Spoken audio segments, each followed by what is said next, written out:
Hello everyone, how are you? Chess School Asamole আপোনালোক সকলোকে স্বাগতম জনাইছো। আজি এই সিৰিজটোৰ ভিডিও 1 হ'ব চেছ ষ্টাডি সিৰিজ আৰু আমি আজি যেটো ভিডিও হেতু ডিসকাস কৰিম কিং সাইড উইকনেস ওপৰত। মোৰ এই গুটেই যেটো পজিশন এই পজিশনটো সলভ কৰিবলৈ about 15 minutes তাৰমানে যিমান ভেৰিয়েশনস আছে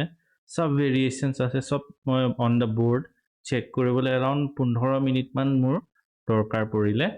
আৰু মই এটা চালু বোৰ্ডত দি পিনে চোৱা নাই মই যিকিটো আছে পজিশনটো পাতি লৈছো আৰু পুৰা গেমখন এনালাইসিস কৰিছো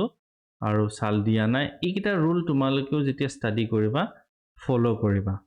তো ঠিক আছে আমি ভিডিওটো ষ্টাৰ্ট কৰো পজিশনটো সলভ কৰো কিন্তু তাৰ আগতে চেনেলটো সাবস্ক্ৰাইব কৰি লোৱা ফ্ৰেণ্ডছক শেয়াৰ কৰি দিবা যদি কিবা শিকিবলৈ পোৱা আৰু সবতকৈ ইম্পৰ্টেন্ট ভিডিওটো হেকৰ লগে চাবা যাতে গুটি যিমান ভেৰিয়েশনস আছে মই তোমাক দেখাব পাৰো তো ঠিক আছে আমি পজিশনটো লৈ যাও সো এটো পজিশন তোমালোকে যদি প্ৰথম অকমান চাই লোৱা ইয়াত আমাৰ কিংটো হোৱাইটৰ সেফ আছে কাৰণ ব্ল্যাকৰ কোনো এক্টিভ পিস নাই জুনে আমাৰ হোৱাইট কিংটো এটেক কৰিব পাৰিব ব্ল্যাকৰ বিশপটো যেটো আছে d7 ত হেতু এটা উইকনেস হয় প্লাস ব্ল্যাকৰ কিং সাইডটোত অলপ প্ৰবলেম হৈছে কিয় আমাৰ ওচৰত এটা ডাৰ্ক স্কয়াৰ বিশপ আছে জিটোৱে কিংৰ যেটো ডাৰ্ক স্কয়াৰস আছে সেই গুটি স্কয়াৰস খিনি ক্যাপচাৰ কৰি আছে তো আমি ক'ব পাৰো যে ব্ল্যাকৰ যেটো কিং সাইড আছে তাৰ কি হৈছে ডাৰ্ক স্কয়াৰ উইকনেস আছে এতিয়া একদম সাধাৰণ ভাষাত যদি কও ব্ল্যাকে নিজৰ কিংৰ যেটো সেফটি আছে সেই সেফটিটো ওপেন কৰি দিলে এতিয়া হোৱাইটৰ ওচৰত বিভিন্ন ধৰণৰ টেকনিক্স আছে ট্ৰিক্স আছে যেটো ইউজ কৰি পিনে এন্ট্ৰি ল'ব পাৰে কিং সাইডৰ ভিতৰত তো গুটেখিনি মই যিখিনি ভেৰিয়েশনস চালু সেইখিনি তোমালোকক মই এতিয়া দেখাবলৈ গৈছো ফাৰ্স্ট মুভটো ইয়াত বিৰাট ইন্টাৰেষ্টিং এটো হৈছে ৰুকখন c5 ত এতিয়া ৰুকখন যেতিয়া c5 ত খেলে যে তোমালোকে চাব পাৰে এটো কি হ'ব পাৰে এতিয়া বিশপেটো মাৰিব পাৰে বা কুইনটো অটৰাব পাৰে দুটাই অপচন আছে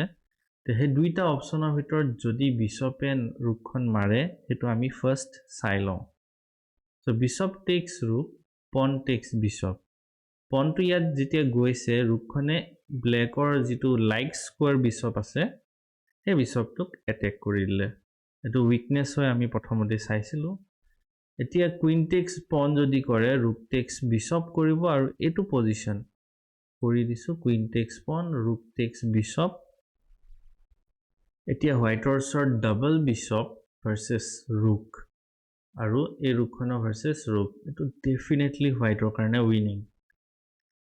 তেনেহলে কুইনটো হয়তো c7 ত আনিব কিয় যাতে বিশপটো ডিফেন্ড কৰিব পাৰি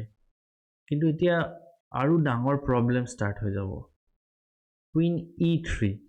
কিয় দিছে মোৰ মতে সকলোৱে বুজি পাইছা queen to h6 then queen g7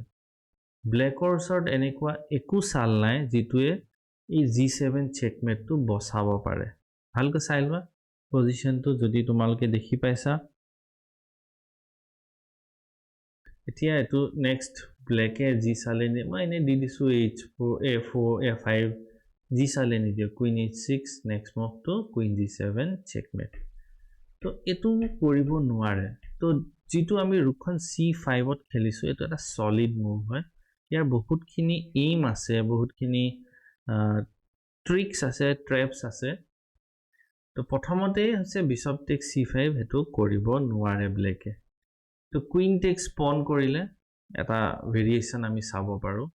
এতিয়া আমাৰ নেক্সট মুভটো যেটো হ'ব হোৱাইটৰ এটো বিৰাট আউটস্ট্যান্ডিং মুভ ৰুক h5 এই চালটো উলিয়াবলৈ অকমান টাইম লাগিছিল এই চালটো উলিওৱা পাছত আমি জিকিম হাৰিম গুটেখিনি চিন্তা কৰিবলৈ অকমান কমপ্লিকেটেড হৈ যায় যি সকল নতুন খেলিবা তেওঁলোকৰ কাৰণে বহুত টান হ'ব পাৰে আৰু যি সকলে অলপ প্ৰেক্টিস কৰিছা চেছটো অলপ জানা তেওঁলোকে হয়তো এটো পাৰিবা The rook takes rook h5 এটা pawn takes rook কৰিব কিয় নোৱাৰে because queen g3 check কিন্তু বসাবলৈ bishop g7 queen takes bishop g7 আৰু এটো checkmate এতিয়া ৰুকখন h5 ত যেতিয়া দিছে অবভিয়াসলি পনে ৰুকখন নেখায় তো কি কৰিব তো ইয়াত বিশপ g7 এটা লাইন হ'ব পাৰে ভাবিব পাৰে বিশপ যেটো f6 ত আছে এটো এক্সচেঞ্জ কৰি দিও তেতিয়া উইকনেছটো অলপ কমি যাব কিন্তু তাত কি হয় সোৱা bishop takes g7 king takes bishop rook takes h7 এটা brilliant outstanding sacrifice king takes rook queen f7 check এতিয়া কি দিব পাৰিব king h8 rook d3 threatening rook h3 checkmate বসাব কাৰণে most probably কি আছে queen b1 bishop f1 queen takes rook otherwise checkmate to confirm হৈ যাব যদি queen takes rook নকৰি পিনে ভাবে bishop to এনেকে বসাই ল তো এটো checkmate আৰু কি উপায় আছে pawn to push কৰিব পাৰে এতিয়া আমি queen A bishop to capture কৰিব পাৰো কিন্তু তাতুতকৈ interesting move আছে queen takes g6 suppose কি দিব পাৰি a5 এতিয়া না ৰুকখন আমি g3 ত পাতি লম আগতে কিংৰ এস্কেপ স্কোয়াৰ খিনি ব্লক কৰিম তাৰ পিছত আমি নেক্সট মুভ সাপোজ এটো যদি ইয়াত দিয়ে a6 টো বসাবলে তেতিয়া আমি queen h5 checkmate তো বিশপ টু g7 টো খেলিব নোৱাৰে এটো পইছ যদি বিশপ g7 ও খেলিব নোৱাৰে তেনেহলে খেলিব কি e5 এটো এটা চাল আছে ইয়াত আমি ফাৰ্স্ট pawn takes pawn কৰিম এতিয়া এই বিশপ টো অ্যাটাক হৈছে e5 টো কিয় দিছে বিকজ বিশপে তেতিয়া h3 স্কয়াৰ টো ডিফেন্ড কৰি থাকিব পাৰে বিশপ e6 এতিয়া আমি খেলিম queen f4 কিয় খেলিছো আমি এটা এন্ট্ৰি লবলৈ চেষ্টা কৰিম নতুবা queen to যেহেতু h3 আহিব নোৱাৰো আমি queen to h4 ত আনিম আৰু rook into h7 queen h4 rook into h7 আৰু queen h4 দিয়া পাছত পনেৰে খাব নোৱাৰে কাৰণ আমি queen g5 চেক দি দিম বহুত ভিতৰুৱা ট্ৰেপস আছে এই ট্ৰেপস খিনি ক্যালকুলেট কৰোতে টাইম লাগে suppose queen takes pawn কৰিলে আমি এই বিশপটো এবাৰ কিন্তু ডিফেন্ড কৰি লম bishop f1 এতিয়া bishop e7 খেলিব পাৰে আৰু কি চাল খেলিব পাৰে bishop g7 খেলিব পাৰে সো দুইটা চালে আমি এবাৰ চাও bishop যদি e7 খেলে আমি কি কৰিম ৰুকখন d3 খেলিম এটা ইন্টাৰেষ্টিং মুভ ৰুকখন d3 নিদি পিনে যদি তোমালকে ভাবিছা queen to h6 খেলিম তেতিয়া কিন্তু ব্লান্ডাৰ bishop takes f6 pawn takes bishop queen takes f6 এতিয়া কি হৈছে ব্ল্যাকৰ যিখিনি ডাৰ্ক উইকনেছ আছে এখিনি নাইকিয়া হৈ গল queen to ডিফেন্ড কৰিবলৈ কাৰণে আহি গল আৰু মোস্ট প্ৰবাবলি এতিয়া এই পজিশনটো ব্ল্যাকৰ কাৰণে ভাল হ'ব কাৰণ কোনো ধৰণৰ চেকমেট নাই আৰু ব্ল্যাকৰ শট তিনটা কানেক্টেড পাস পন আছে এতিয়া সাপোজ এইখন খেলিলে rook a d8 তো আমি bishop takes bishop এতিয়া rook takes bishop to কৰিব নোৱাৰে rook takes rook কৰিব এতিয়া আমি queen e6 খেলিম যেটো ব্ল্যাকৰ ডাৰ্ক স্কোয়াৰছ খিনি আছে যিখিনি পুৰা আমি নিজৰ কন্ট্ৰোলত আছে আমি কন্ট্ৰোলত থম আৰু পুৰা অ্যাটাক কৰিছো এইখিনি চেকমেট থ্ৰেড দিছো এই গুটেখিনি বস্তু তোমালকে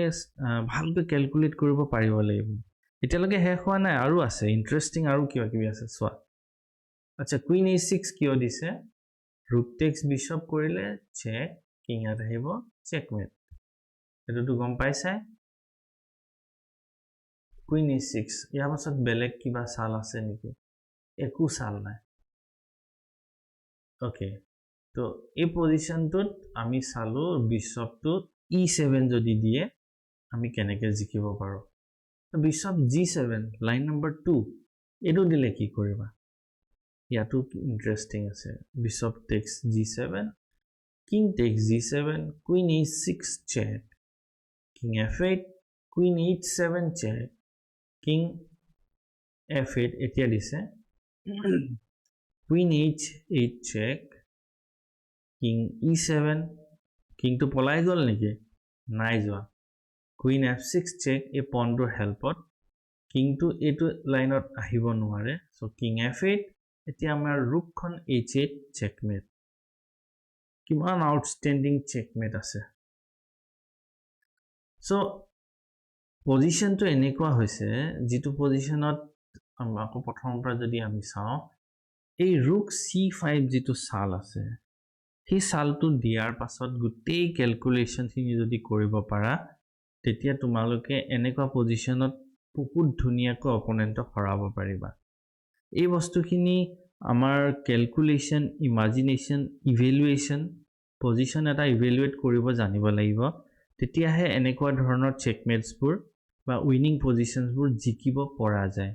আমি ইয়াত কি দেখিলোঁ, ব্লেকৰ কিঙৰ ছেফটি নাই, তো আমি চালোঁ আমাৰ পিচেছখিনি কেনেকৈ ব্লেকৰ কিং ছাইডত সোমাই যাব পাৰে, আৰু আমি সোমাই গৈ কেনেকৈ কিংটোক চেকমেট কৰিব পাৰোঁ। চ' এইটোৱে আছিলে আজি ইণ্টাৰেষ্টিং ক্লাছটো। তো আশা কৰোঁ তোমালোকে চবেই এইটো ভাল পালা। যদি ভিডিঅ'টো ভাল পালা, লাইক কৰিবা, ছাবস্ক্ৰাইব কৰিব কৈছোৱে, ফ্ৰেণ্ডছক শ্বেয়াৰো কৰিবা। তো আজিলৈ ইমানে, নেক্সট ভিডিঅ'ত পাৰ্ট 2ত আকৌ লগ পাই আছোঁ।